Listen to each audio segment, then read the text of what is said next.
Well, a new CBS News poll shows growing frustration with President Biden's COVID response. Only about half of Americans asked say that the president is doing a good job handling the pandemic. That's down from 2/3 in March of last year.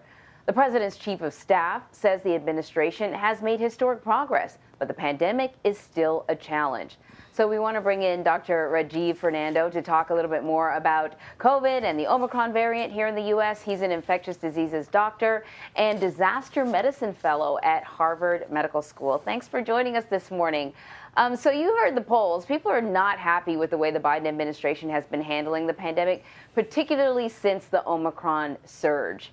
I ask you, what more would you like to see the administration do in terms of its response to this pandemic?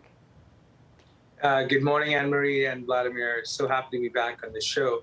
And yes, of course, this is a concern. I think the most important thing is we have to have testing.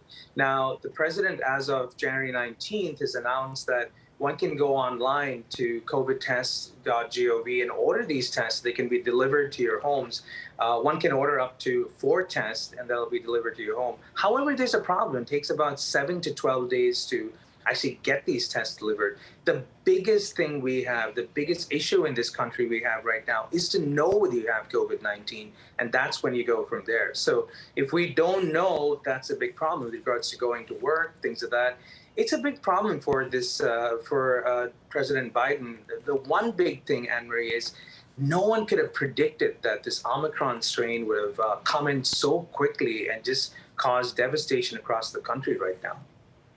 And as you know, Doctor, the U.S. Surgeon General says we have not yet seen the peak of Omicron and that the next few weeks will be very difficult in some parts of the country. What's your estimation when we might see this variant peak? Yeah, I'm in complete agreement with that. But I also like the way he's pointed out region-wise. So right now, in my professional opinion, I think the Northeast is doing really well. Like I predicted before, this is a variant so infectious, it's going to take storm. We're going to see states across the country get slammed with cases.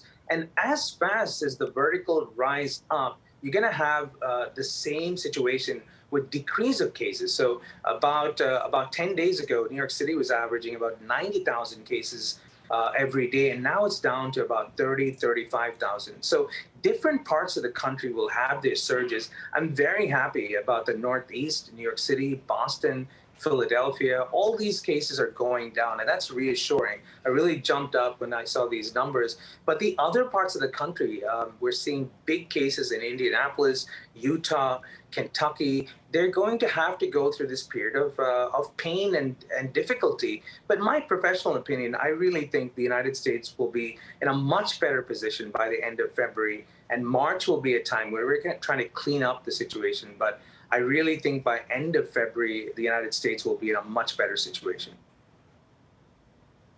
So let me ask you about this. Scientists in Texas say that they're developing their own COVID vaccine that they claim is cheaper and easier to make. They do not plan on filing a patent, meaning that it should be easier to produce and distribute.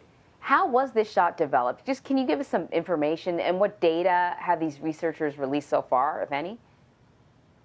Yeah, Anne-Marie, this is very promising for the rest of the world. Let's put in some numbers by perspective. The U.S. is vaccinated in the mid-60s with regards to our vaccination program. Remember, all these variants are going to come from countries around the world where there's very poor vaccination rates. So, for example, we saw the last variant, the Delta variant from India.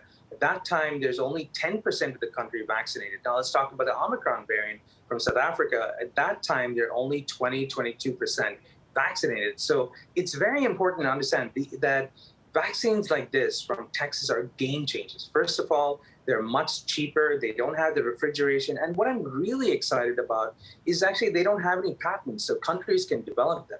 The data we have so far is promising for the other 2 strains. We're waiting for final data on the current Omicron strain, but I'm very reassured scientifically the way this works is basically you have the spike protein, which is the virulence factor for COVID-19. It's injected into yeast cells, and thereby it's able to multiply and elicit an immune response.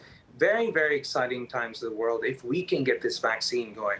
mRNA vaccines are great around the world, but not really applicable all over the world because of refrigeration, things like that. This is a very exciting vaccine for the world. So let's talk about the mask guidance. There's been a revision from the CDC. They now recommend that people wear the most protective mask that they can.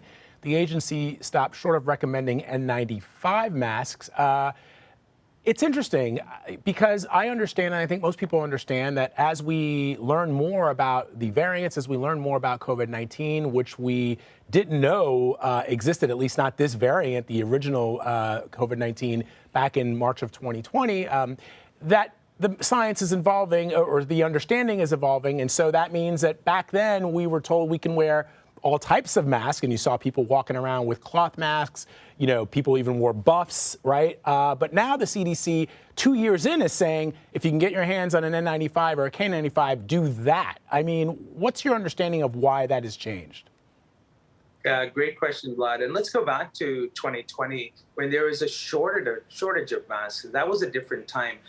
You all recall that Dr. Fauci at some point mentioned double masking, which really was shot down very quickly. There was not enough data, but just based on the infectiousness of this Omicron strain, that has changed the guidelines. And I like the way the CDC has put out these guidelines, which really gives some responsibility to the person, where the CDC, the individual, the CDC says, well, these are the numbers. Cloth masks are not good. Surgical masks offer a certain amount of protection. Cloth masks about 35.